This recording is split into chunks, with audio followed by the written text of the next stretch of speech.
The very first step in making this mallet is, of course, we're going to come through and we're going to focus on the head. Now, to work with the head, we're going to need 2 pieces of 70 wide, 32 deep by 120 long Tasmanian oak. And as you can see, here are my 2 pieces here. From there, we need to automatically, before we even put our names on it, we need to come around and we need to have a look at how we're setting these up. Now, as you can see here, you've got different grain patterns on the end, and in Tasmanian oak, the grain patterns on the end, or the growth rings, are quite detailed and quite thick. And we need to figure out how we want them set up. And so for me, I want to have mine as matching as possible, I should say. So I'm going to come around and fiddle with them, and I'm going to try and get them so that they're going to give me a bit of a nice aesthetic.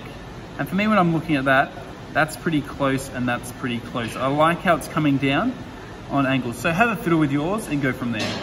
The very next step is to come through, and we need to mark up face edge and face side.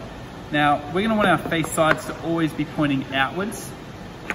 And for me, because of how I've set this up, I'm going to simply put this down, and then on the tops of these, coming from different directions, I'm going to draw in.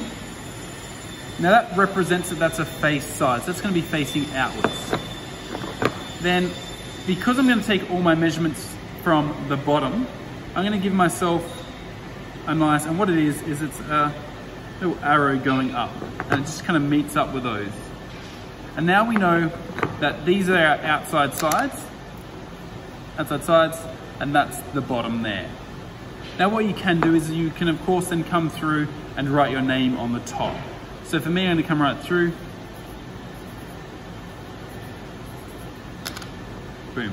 After you've done those measurements, I'll see you guys in the next video.